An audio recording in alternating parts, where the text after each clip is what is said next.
तो आज की इस वीडियो में हम देखने वाले हैं सीटेट 2016 का क्वेश्चन पेपर, जो कि प्राइमरी लेवल का पेपर है और ये सितंबर 2016 में हुआ था। इसके सीडीपी का जो पेपर होता है उसको हम सोल्यूशन उसका देखने वाले, डिटेल सोल्यूशन देखने वाले हैं। और आप भी बताइएगा, आपकी कमेंट करके बताइएगा कि आपके 30 में से कितने नंबर आए। ठीक है, पहले मैं आपको क्वेश्चन दिखाता हूँ। देखिएगा, पहला क्वेश्चन है, लेव वाइगोस्की के समाज संरचना सिद्धांत में दृढ़ विश्वास रखने वाले शिक्षक के नाते अपने बच्चों के आकलन के लिए निम्नलिखित में से किसको वरीयता देंगे। देखिएगा, यहाँ पे ऑप्शन है, आप अपना ऑप्शन कमेंट कीजिएगा। देखिएगा, लेव वाइगोस्की की बात कर रही है तो लेव वाइगोस्की जो होते हैं वो SCL यानी कि सोशल कल्चर, ठीक है, सोशल और कल्चर यानी कि समाज, संस्कृति और लैंग्वेज की बात करते हैं। ठीक है, तो जो सोशल होता है, समाज होता है, समाज में बच्चे कैसे सीखते हैं? सहयोग से, ठीक है, एक दूसरे के सहयोग से, यानी कि पीयर लर्निंग होती है। तो जहाँ पर पीयर लर्निंग यानी कि सहयोगात्मक जब सीखते हैं तो वहाँ पे आपका ऑप्शन यहाँ पे क्या हो जाएगा? सहयोगी प्रोजेक्ट। आपका पहला ऑप्शन जो है यहाँ पे सही हो जाएगा। देखिएगा, मानकीकृत जो होता है ये नेगेटिव वर्ड होता है। जो स्टैंडर्ड होते हैं, जो ठीक है, स्टैंडर्डाइज जो होता है वो नेगेटिव वर्ड होता है। यहाँ पे फ्लेक्सिबिलिटी होनी चाहिए, लचीलापन होना चाहिए। और प्रत्यास्मरण यानी कि जो रटने के रोटेन जो होता है वो नेगेटिव वर्ड होता है। और वस्तुपरक और बहुविकल्पी के प्रकार के प्रश्न जो है ये भी आप जो है इसमें नहीं होगा समान संरचना में। ठीक है, तो ए ऑप्शन आपका सही हो जाएगा। लेव वाइगोस्की, याद रखिएगा, समाज, सोशल और कल्चर की बात करते हैं। ठीक है, कल्चर और लैंग्वेज की बात करते हैं। दूसरा क्वेश्चन देखते हैं, ये डिटेल सोल्यूशन है, यहाँ पे आप इसका आंसर देख सकते हैं। इस तरीके से आपको सभी क्वेश्चन में डिटेल सोल्यूशन मिल जाएंगे नीचे। देखिएगा, किसी कक्षा की व्यक्तिगत भिन्नताओं से निपटने के लिए शिक्षक को क्या चाहिए? या व्यक्तिगत भिन्नता का मतलब है जैसे कोई बच्चा किसी दूसरी संस्कृति से आता है, कोई पिछड़े समाज से आता है, या कोई भी उसमें अक्षमता है किसी प्रकार की, तो उसको हम व्यक्तिगत भिन्नता में लेते हैं। तो किस प्रकार से शिक्षक उसमें निपट सकता है, तो इसको आपको कमेंट करना है। ठीक है, चलिएगा देखते हैं। शिक्षण और आकलन के समान और मानक तरीके हों। देखिएगा, फिर से समान और मानक ये दोनों ही नेगेटिव वर्ड है। समान की जगह समता, ठीक है, इक्विटी होनी चाहिए, ना कि इक्वेलिटी। और मानक हमने बताया स्टैंडर्ड की जगह फ्लेक्सिबल होना चाहिए, लचीलापन उसमें होना चाहिए। ठीक है, ये नेगेटिव वर्ड्स हैं, ये गलत हो जाएगा। बच्चों को उनके अंकों के आधार पर अलग कर उनको नामित करें। देखिएगा, जब भी अलग करने की बात आएगी, नामित करने की बात आएगी, यही नेगेटिव वर्ड होते हैं। अलग का मतलब सेग्रीगेशन हो गया, नामित का मतलब हो गया लेबल, ये भी नेगेटिव वर्ड होते हैं, ये भी गलत हो गया। बच्चों से बातचीत करें और उनके दृष्टिकोण को महत्व दें। ठीक है, बच्चों से क्या करें? बातचीत करें और उनके दृष्टिकोण को महत्व दें। ठीक है, डी वाला भी देख लेते हैं। बच्चों के लिए कठोर नियम। देखिए, कठोर जहाँ पे रिजिड आएगा वहाँ पे ये गलत हो जाएगा। ठीक है, तो ये भी गलत, ये भी गलत। आपका ऑप्शन कौन सा सही हो जाएगा? सी वाला, बच्चों से बातचीत करें और उनके दृष्टिकोण को महत्व दें, ये वाला ऑप्शन सही हो जाएगा। ठीक है, ये पॉजिटिव है। इसको इस तरीके से देखिएगा, सीडीपी में आप पॉजिटिव नेगेटिव वर्ड अगर अच्छे से आपने समझ लिया है तो आप क्वेश्चन को, कई सारे क्वेश्चन को आसानी से बना सकते हैं। ये डिटेल सोल्यूशन आप देख लीजिएगा। तीसरा चलते हैं, कह रहा है आकलन। आकलन का मतलब क्या होता है? ठीक है, आकलन, देखिए मूल्यांकन जो होता है, आकलन कहता है आकलन उद्देश्यपूर्ण होता है यदि क्या है इसमें विद्यार्थी में भय और तनाव। देखिए, भय और तनाव जो है फिर से एक नेगेटिव वर्ड है। अगला है, इससे विद्यार्थियों और शिक्षकों को प्रतिपुष्टि प्राप्त होती है। ठीक है, फीडबैक है। ठीक है, अभी आगे चल के क्वेश्चन देखते हैं। यह केवल वो एक वर्ष के अंत में हो। देखिए, जब भी वर्ष के अंत में मूल्यांकन होता है तो उसको समेटिव बोलते हैं। ठीक है, ये नेगेटिव है। ठीक है, समेटिव नहीं होना चाहिए। इस पर जो है हमारा जो नया एजुकेशन पॉलिसी है उस पर जोर नहीं देता है। उसके बाद है, विद्यार्थियों की उपलब्धियों में अंतर करने के लिए तुलनात्मक मूल्यांकन। देखिए, फिर से यहाँ तक तुलना करना आ गया, अंतर करना आ गया। सेग्रीगेट की जब बात होती है तो नेगेटिव होता है। ठीक है, तो ये भी नेगेटिव, आपका वर्ष के अंत में भी नेगेटिव। आपका कौन सा सही है? फीडबैक मिलने के लिए। ठीक है, विद्यार्थियों और शिक्षकों को प्रतिपुष्ट प्राप्त हो, क्योंकि जब शिक्षक को प्रतिपुष्ट फीडबैक मिलेगा तभी वो समझेगा कि बच्चा किस प्रकार से सीख रहा है, इसमें क्या भ्रांतियां हैं, उनको दूर करेगा। तो बी वाला ऑप्शन आपका सही हो जाएगा। आपका ऑप्शन सही था या नहीं कमेंट करके बताइएगा। यहाँ पे डिटेल सोल्यूशन आप देख लीजिएगा। चलते हैं नेक्स्ट क्वेश्चन पे। नेक्स्ट क्वेश्चन का आंसर कमेंट करके बताइएगा कि राष्ट्रीय पाठ्यचर्या की रूपरेखा NCF 2005 के अनुसार शिक्षक की भूमिका किस प्रकार की है।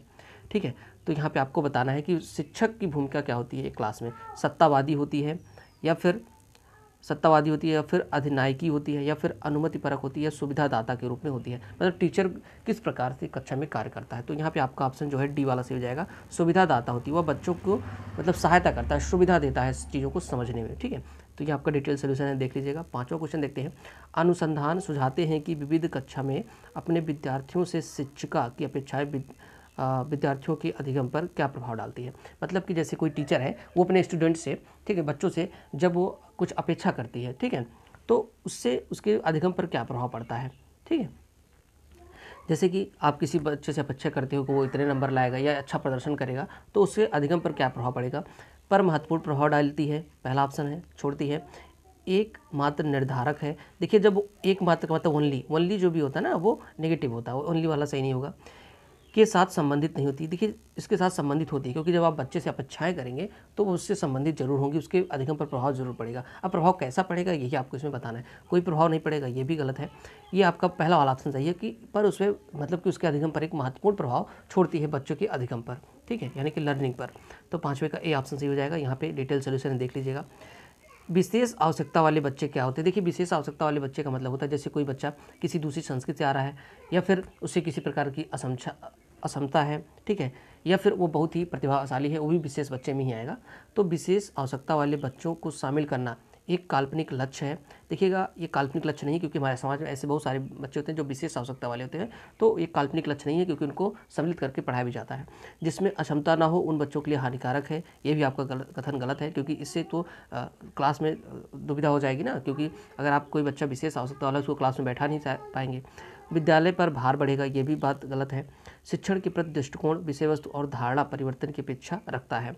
शिक्षण के प्रति दृष्टिकोण विषय वस्तु और धारणा परिवर्तन की अपेक्षा रखता है। तो यहाँ पे आपका ऑप्शन जो है डी वाला सही हो जाएगा। डिटेल सोल्यूशन नीचे आप देख लीजिएगा।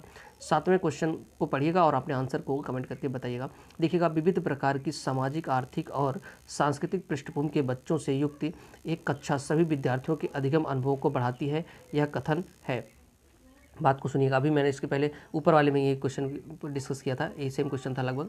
विविध प्रकार की सामाजिक, आर्थिक और सांस्कृतिक पृष्ठभूमि के बच्चों से युक्त कक्षा सभी विद्यार्थियों के अधिगम अनुभवों को बढ़ाती है। यानी कि जैसे मान लीजिए कोई कक्षा है, उसमें कोई ऐसा बच्चा आ जाता है जो या तो सामाजिक तौर पर पिछड़ा है, आर्थिक तौर पर पिछड़ा है, या सांस्कृतिक पृष्ठभूमि से है, तो उससे अन्य बच्चों पर क्या प्रभाव पड़ेगा ये आपको बताना है, ठीक है।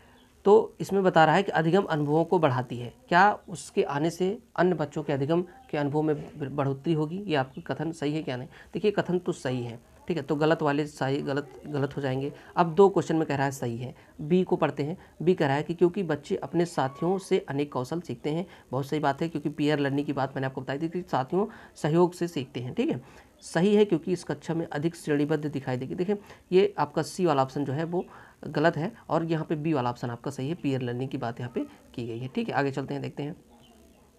बी वाला ऑप्शन आपका सही है। आगे चलते हैं। देखिएगा सुनने में असमर्थ बच्चा, यानी कि ऐसा बच्चा जिसे सुनने में दिक्कत है, उसके लिए क्या कहा गया है? देखिएगा 8वें क्वेश्चन में सुनने में असमर्थ बच्चा, जिसको बच्चे सुनने में दिक्कत है, श्रवण असमर्था वाले बच्चों के विद्यालय में ही भेजना चाहिए, ये गलत है। सबके लिए अलग विद्यालय नहीं होना चाहिए। केवल अकादमिक कक्षा में लाभ उठा सकता है, ये भी गलत है। शिक्षा में लाभ नहीं उठा पाएगा, उसे व्यावसायिक शिक्षा दी जानी चाहिए, भी गलत है। नियमित विद्यालय में बहुत अच्छा कर सकता है यदि उसे उपयुक्त सुविधा और साधन उपलब्ध कराए जाए। देखिएगा आप देखिए ये जो सेंटेंस है सी वाला, ये बहुत ही पॉजिटिव लग रहा है, देखो, क्योंकि वो जो नियमित विद्यालय होते हैं, यानी कि जो हमारे यहाँ जो जनरल विद्यालय होते हैं, उनमें बहुत अच्छा कर सकता है अगर उसको क्या किया जाए, उपयुक्त सुविधा और साधन उपलब्ध कराए जाए। और डी वाला कह रहा है नियमित विद्यालय में सहपाठियों के समान कभी प्रदर्शन नहीं कर सकेगा, ये भी नेगेटिव है, इसलिए गलत हो जाएगा। सी वाला ऑप्शन आपका सही हो जाएगा। आगे चलते हैं, देखिएगा 9वां क्वेश्चन। निम्नलिखित में से कौन सी विशेषता प्रतिभावान शिक्षार्थी की है? तो प्रतिभावान शिक्षार्थी की कौन सी विशेषता है? प्रतिभावान यानी कि जो टैलेंटेड होते हैं। आक्रामक और कुंठित होना, ये तो नहीं होगा, ठीक है। आक्रामक यानी कि वो ज़्यादा बिगड़े हुए हों, आक्रामक नहीं होते हैं। देखिएगा यदि कक्षा की गतिविधि अधिक चुनौतीपूर्ण नहीं होती तो वह कम प्रेरित अनुभव करते हैं और ऊब जाते हैं, ठीक है, ये ठीक कुछ लग रहा है। आगे चलते देखते हैं। वह तुनक मिजाज होते हैं, ये भी गलत है, ठीक है। और रश्मि व्यवहार करते, जैसे हाथ थपथपाना, डोलना, ये भी गलत है। तो आपका ऑप्शन बी वाला सही हो जाए, क्योंकि अगर जैसे कोई टैलेंटेड बच्चा है, प्रतिभावान बच्चा है, तो अगर उसको चुनौतीपूर्ण कार्य नहीं मिलता है तो वो कम प्रेरित महसूस करता है और ऊब जाता है। आगे चलते हैं, 10वां क्वेश्चन देखते हैं। एक शिक्षिका अपनी प्राथमिक कक्षा में प्रभावी अधिगम को बढ़ा सकती है, यानी कि एक शिक्षिका है वो प्राथमिक कक्षा में पढ़ाती है, तो वो प्रभावी अधिगम यानी कि इफेक्टिव लर्निंग को बढ़ा सकती है। कैसे? अधिगम में छोटी छोटी उपलब्धियों के लिए पुरस्कार देना। देखिए पुरस्कार देना जो होता है एक नेगेटिव वर्ड होता है, ठीक है। वैसे अगर हम देखें वास्तव में हम लोग इसको जो है पॉजिटिव मानते हैं ना, वास्तव में अगर देखा जाए तो हम पुरस्कार देते हैं जिससे बच्चा और प्रदर्शन करे, लेकिन ये क्या है, नेगेटिव है। ड्रिल और अभ्यास भी जो है वो नेगेटिव वर्ड होता है, ठीक है। एजुकेशन पॉलिसी जो हमारी है उसके हिसाब से ये ड्रिल और अभ्यास जो है वो नेगेटिव है। अपने विद्यार्थियों में प्रतियोगिता को प्रोत्साहन देना भी जो है वो गलत माना जाता है। फिलहाल वास्तव से इसको रिलेट मत करिएगा, वास्तव में हम लोग जानते हैं कि कंपटीशन होना चाहिए तो ही बच्चे आगे बढ़ते हैं, लेकिन फिलहाल जो हमारी एजुकेशन पॉलिसी में है उसको हमें देख के ध्यान चलना है, प्रतियोगिता नहीं करानी चाहिए। फिर विषय वस्तु को विद्यार्थियों के जीवन से संबंधित करके देखना चाहिए, बिल्कुल सही है। जब भी आप किसी बच्चे के टेक्स्ट बुक में जो भी चीज़ें दी गई अगर उनको उनके व्यवहारिक जीवन से आप जोड़ देंगे तो उनको पढ़ने में और अच्छा लगेगा और वो अच्छे तरीके से सीख पाएंगे, उनका अधिगम जो है वो बेहतर होगा। ठीक है, 10वें का डिटेल सोल्यूशन है, डी वाला सही, आप देख लीजिएगा। बच्चों के बारे में निम्नलिखित में से कौन से सही हैं, कथन जो है वो सही है, आपको बताना है। देखिएगा, बच्चे जानकारी के निष्क्रिय प्राप्तकर्ता होते हैं, आप इसका आंसर जरूर कमेंट करिएगा। देखिएगा, ये गलत है, निष्क्रिय प्राप्तकर्ता नहीं होते हैं। बच्चे समस्या समाधान करता होता है, बच्चे समस्या का हल ढूंढते हैं, सही है, बिल्कुल सही है। बच्चे वैज्ञानिक शोधकर्ता होते हैं, बिल्कुल सही है। बच्चे कुछ ना कुछ प्रयोग करते रहते हैं, वो नन्हे वैज्ञानिक होते हैं। पियाजे ने कहा था कि बच्चे ज्ञान के सक्रिय निर्माता होते हैं, यानी कि बच्चे नन्हे वैज्ञानिक होते हैं, ये उन्होंने बताया था। बच्चे पर्यावरण के सक्रिय अन्वेषक होते हैं। ठीक है, अन्वेषक का मतलब जो डिस्कवरी वगैरह करते हैं, अन्वेषक। ठीक है, बच्चे भी कुछ ना कुछ पर्यावरण में, मतलब कि अपने समाज में, अपने घर में वो कुछ ना कुछ ढूंढते ही रहते हैं। तो यहाँ पे 2, 3 और 4 वाला ऑप्शन आपका, बी वाला ऑप्शन आपका सही हो जाएगा। ठीक है, तो 11 का बी हो जाएगा। डिटेल सोल्यूशन यहाँ पे है, ऊपर आप देख लीजिएगा। ठीक है, आगे चलते हैं। 12 कह रहा है, विद्यार्थियों में संप्रत्यात्मक विकास को प्रोत्साहन देने के लिए निम्नलिखित में से कौन सी भी सबसे प्रभावी है। एक मिनट रुकिए, संप्रत्यात्मक का मतलब होता है कंसेप्चुअल। ठीक है, कंसेप्ट के बारे में। विकास को प्रोत्साहन देने के लिए निम्नलिखित में से कौन सी विधि सबसे प्रभावी विधि कौन सी होगी। देखिएगा, कह रहा है पुराने संप्रत्यों को में से किसी संदर्भ के बिना नए प्रत्यय को अपने आप साझा किया जाना चाहिए। देखिएगा, ये चीज़ गलत होती है, क्योंकि देखिए, जैसे अगर आपके पास कोई नई चीज़ आप सीखना चाहते हो तो सबसे पहले जो पुरानी चीज़ आप जानते हैं बच्चे, उनको उससे नई चीज़ को रिलेट करो, तब वो अच्छी तरीके से उसको सीख पाएंगे। तो ये वाला ऑप्शन आपका गलत हो गया। याद करने के लिए कहकर, देखो याद करना हमने बताया कि रोटन जो लर्निंग होती है, ठीक है, जो रटने पर जोर देती है, वो नेगेटिव वर्ड होता है, तो ये भी गलत हो गया। विद्यार्थी, देखिएगा अगला देखते हैं सी वाला, विद्यार्थी को बहुत सी उदाहरण देना और उन्हें तर्कशक्ति का उपयोग करने के लिए प्रोत्साहित करना, ये भी कुछ सही लग रहा है। डी वाला देखते हैं, जब एक विद्यार्थी में वांछित संप्रत्यात्मक परिवर्तन ना हो तब उसे दंड देना, ये दंड देना भी गलत बात है, ये भी गलत हो गया, ये भी गलत हो गया। तो ये सी वाला ऑप्शन सही हो जाएगा। विद्यार्थियों को बहुत से उदाहरण देना और उन्हें तर्कशक्ति का उपयोग करने के लिए प्रोत्साहित करना, यानी इसमें इस ऑप्शन में बच्चा एक्टिव है और ये पॉजिटिव है, इसलिए ऑप्शन ये सही हो जाएगा। ठीक है, आगे देखिएगा, डिटेल सोल्यूशन नीचे है, देख लीजिए।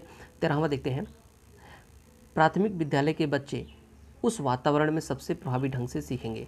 मतलब कि ऐसा कौन सा वातावरण है जिसमें प्राथमिक विद्यालय के बच्चे जो हैं वो बहुत ही अच्छे तरीके से सीखेंगे। इसको आप पढ़िएगा, आंसर दीजिएगा। फिलहाल चलते हैं क्वेश्चन को पढ़ते हैं। देखिएगा, प्राथमिक विद्यालय के बच्चे हैं और वातावरण में सबसे अधिक प्रभावी ढंग से कब सीखेंगे, जहाँ उनके संवेगात्मक भावनाओं की पूर्ति होती है और वे अनुभव करते हैं कि वे महत्वपूर्ण है। अगला देखते हैं, जहाँ शिक्षक एकाधिकारी होता है, यहाँ पे ये गलत हो जाएगा, यानी कि शिक्षक ही सब कुछ है, सर्वे सर्वा है, तो ये क्वेश्चन, ये ऑप्शन गलत हो जाएगा।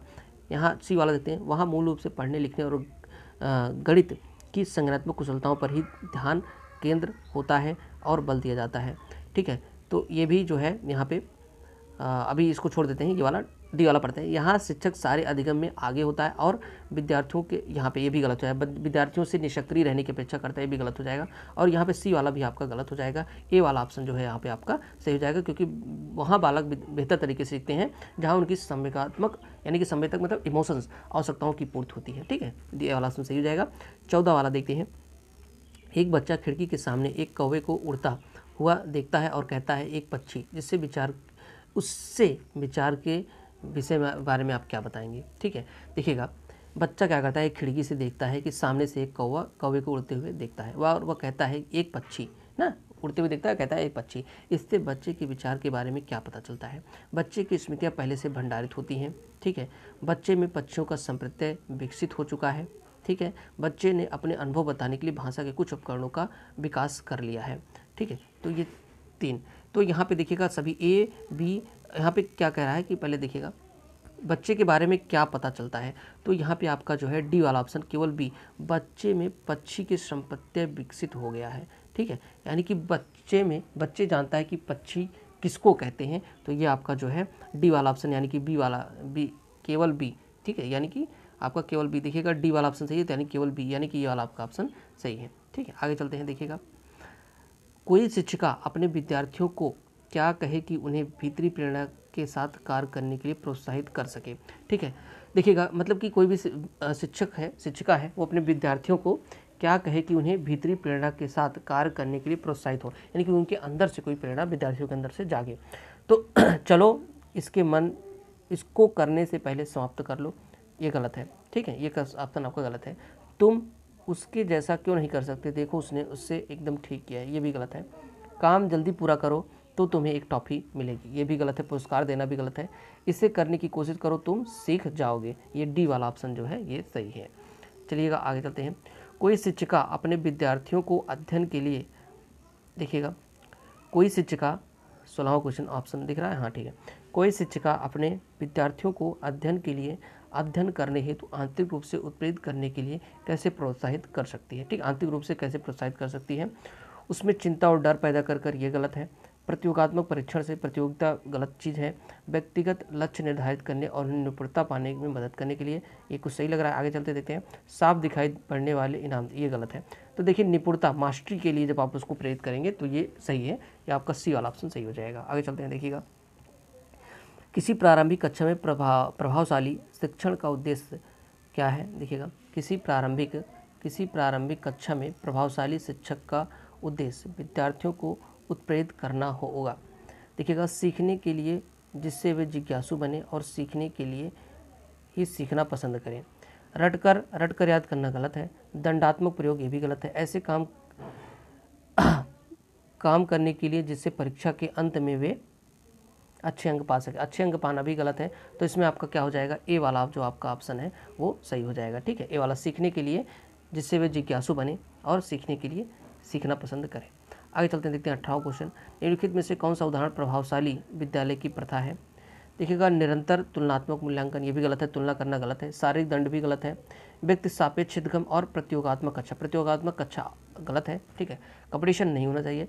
व्यक्ति सापेक्ष, ठीक है, यानी कि व्यक्तिगत जो भिन्नता है उसको ध्यान में रखते हुए जब शिक्षा दी जाती है, तो आपका सी वाला ऑप्शन सही हो जाएगा। ठीक है, आगे चलते हैं। 19वां क्वेश्चन देखते हैं, ये इसका डिटेल सोल्यूशन है। 19वां क्वेश्चन देखते हैं। 19वां, विकास का सिर्फ पदाभिमुखी दिशा सिद्धांत व्याख्या करता है कि विकास इस प्रकार आगे बढ़ता है। देखिएगा, देखिए यहाँ पे सिर लिखा हुआ है, सिर और पदाभिमुख, यानी कि जो सेफल कॉर्डल होता है आपका, वो वाला सही हो जाएगा। यहाँ पे सिर से पैर की ओर आपका सी वाला ऑप्शन आपका सही है। सामान्य से विशिष्ट की ओर भी जो है अधिगम का सिद्धांत होता है। ठीक है, लेकिन यहाँ पे चूंकि कह रहा है सेफल कॉर्डल वाला, तो सी वाला ऑप्शन आपका सही हो जाएगा, सिर से पैर की तरफ, सी वाला ऑप्शन आपका सही है। आगे चलते हैं, देखते हैं। भाषा विकास के लिए सबसे संवेदनशील समय कौन सा होता है। ठीक है, सबसे संवेदनशील अवस्था कौन सी होती है ये आपको बताना है। तो यहाँ पे आप देखेंगे कि आपका जो है प्रारंभिक बचपन का समय जो होता है वो भाषा सीखने के लिए सबसे संवेदनशील समय होता है। इस समय बच्चे को अगर आप ऐसे किसी माहौल में रखते हो जहाँ पे सभी लोग इंग्लिश भाषा में बात कर रहे हैं, तो वो अंग्रेजी भाषा को सीख जाएगा। हिंदी वाले भाषा में रहेगा तो वो हिंदी भाषा सीख जाएगा। ठीक है, इस तरीके से 21वें क्वेश्चन चलते हैं कि एक 6 वर्ष की लड़की खेलकूद में असाधारण योग्यता का प्रदर्शन करती है। उसके माता पिता दोनों ही खिलाड़ी हैं। उसे नित्य परीक्षण करने भेजते हैं और सप्ताहांत में उसे परीक्षण देते हैं। बहुत संभव है कि उसकी क्षमताएं निम्नलिखित दोनों के बीच परस्पर प्रक्रिया का परिणाम होंगी। ठीक है, मतलब उसके बच्चे, जो उसके माता पिता हैं, पेरेंट्स हैं, वो भी खिलाड़ी थे और वो अपने बच्ची को खेलने कूदने के लिए भेजते हैं बाहर, उसको प्रैक्टिस करवाते हैं। तो ये किससे संबंधित है, देखिएगा ये जो है आपका संबंधित है अनुवांशिकता और पर्यावरण से। ठीक है, क्योंकि अनुवांशिकता क्या होती है, जो उसके माता पिता से उसको गुण मिलते हैं, ठीक है, जन्म से ही, और पर्यावरण होते हैं जिस इन्वायरमेंट में वो रहती है, तो दोनों ही उसको सहयोग कर रहे हैं। तो यहाँ पे आपका ए वाला ऑप्शन सही हो जाएगा। 22वां क्वेश्चन देखते हैं। कह रहा है निम्नलिखित में से कौन सा समाजीकरण के गौड़वाहक हो सकते हैं। गौड़वाहक का मतलब हो गया कि सेकेंडरी, ठीक है, प्राइमरी और सेकेंडरी, इससे क्वेश्चन जरूर पूछे जाते हैं, याद रखिएगा। प्राइमरी जो होता है समाजीकरण का, जो प्राइमरी होती है वो होती है आपके परिवार और पास पड़ोस। ठीक है, परिवार और पास पड़ोस क्या होते हैं, प्राइमरी होते हैं। ठीक है, लेकिन पूछा क्या है, गौड़, यानी कि सेकेंडरी पूछा है। तो विद्यालय और रिश्तेदार, परिवार, देखिएगा यहाँ पे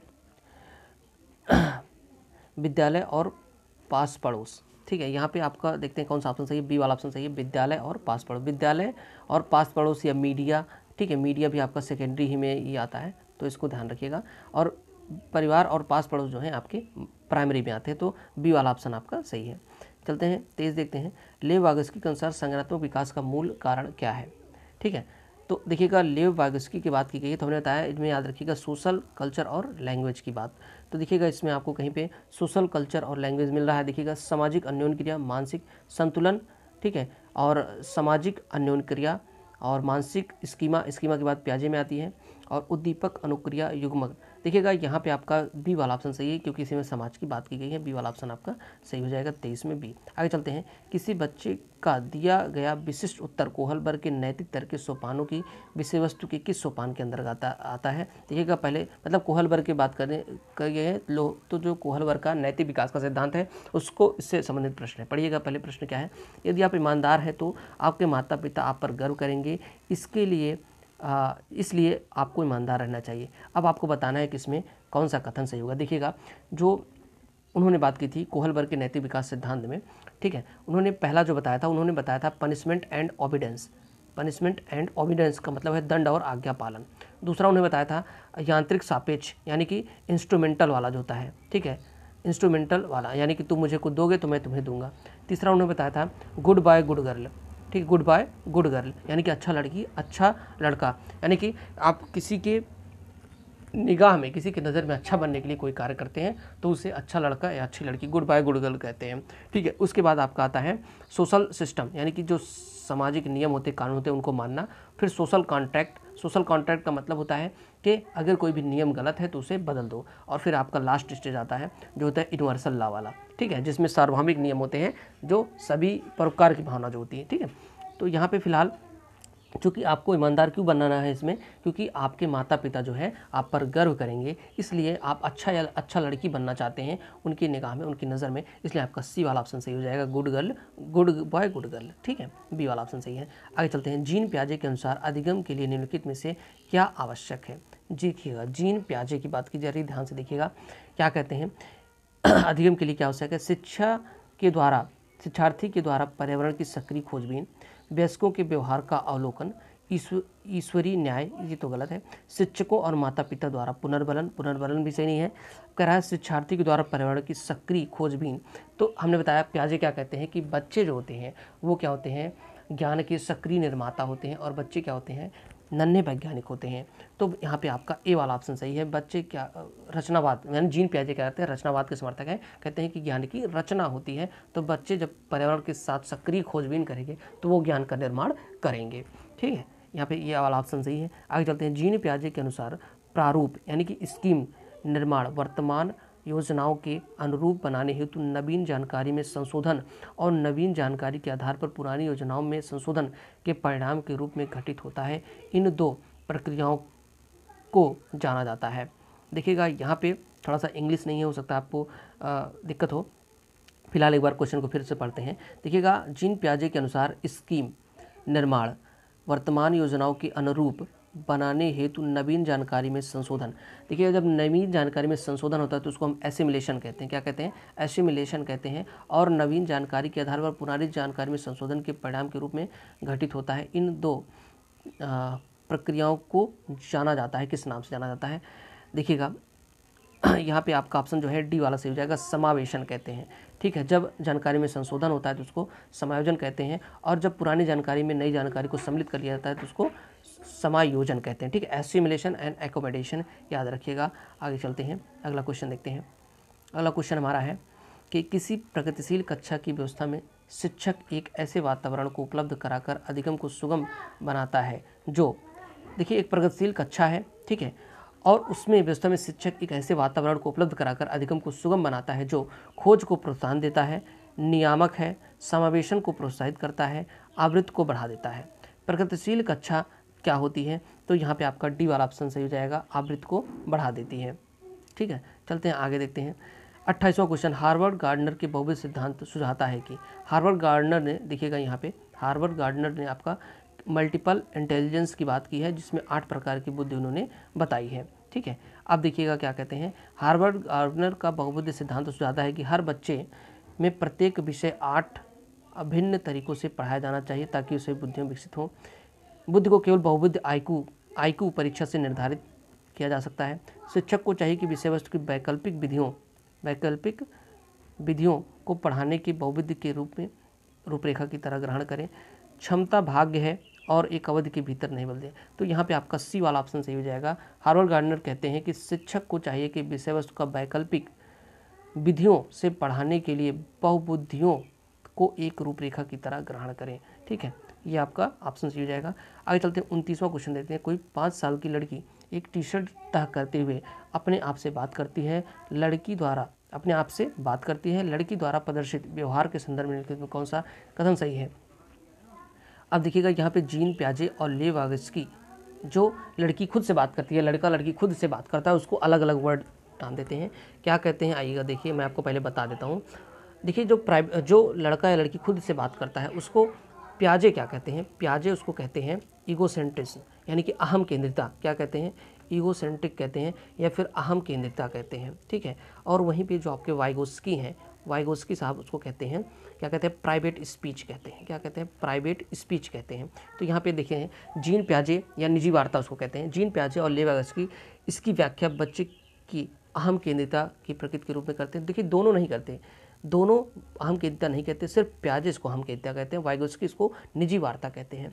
जिन प्याजे इसे अहम केंद्रिता भाषा कहेंगे, बिल्कुल सही है। लेव वागस्की इसकी व्याख्या करने के लिए निजी भाषा से अपनी क्रियाओं को निमित्त करने के प्रयास में, बहुत सही है। ये बी वाला ऑप्शन है यहाँ पे आपका सही हो जाएगा, सॉरी डी, एक मिनट कन्फर्म कर लेते हैं। देखिएगा जीन प्याजे और लेव वागस्की इसकी व्याख्या बच्चों के द्वारा उसकी माँ के अनुकरण के रूप में देखेंगे। यहाँ पे देखिएगा ऑप्शन थोड़ा सा यहाँ पे गलत लग रहा है मुझे, यहाँ पे आपका ऑप्शन जो है वो सही हो जाएगा बी वाला, क्योंकि जीन प्याजे इसे अहम केंद्रीय भाषा कहेंगे और लेव वागस्की इसकी व्याख्या उसके बच्चे के द्वारा निजी भाषा के रूप में अपनी क्रियाओं को नियमित करने के प्रयासों के रूप में करेगा। यह बी वाला ऑप्शन आपका सही है, ठीक है। चलिएगा आगे चलते हैं। लिंग क्या है, देखिएगा लिंग पहले समझ लीजिए, लिंग क्या है, लिंग, ठीक है, और एक जेंडर होता है। लिंग और जेंडर दो अलग अलग चीज़ें हैं। जेंडर, ठीक है, क्या है, जेंडर, दोनों चीज़ पूछी जाती है, ध्यान रखिएगा। तो जो जेंडर होता है ना, जेंडर सामाजिक होता है। क्या होता है, जेंडर सामाजिक होता है। और जो लिंग होता है, जो सेक्स होता है, वो क्या होता है आपका, वो बायोलॉजिकल होता है, ठीक है। तो यहाँ पे आपका ए वाला ऑप्शन सही हो जाएगा। लिंग क्या है, एक जैविक सत्ता है, यानी कि बायोलॉजिकल है। क्या है, बायोलॉजिकल है, मैंने बताया था। और अगर जेंडर की बात आती है तो जेंडर क्या हो जाता है आपका, सामाजिक हो जाता है, ठीक है। तो ये 30 प्रश्न की व्याख्या थी जो मैंने आपको बता दी है। तो आपको वीडियो पसंद आए तो लाइक करना, और इसके आगे के जो भी क्वेश्चन पेपर है वो हमारे चैनल की प्लेलिस्ट में अपलोडेड है, आप लोग देख लीजिएगा। Thanks for watching.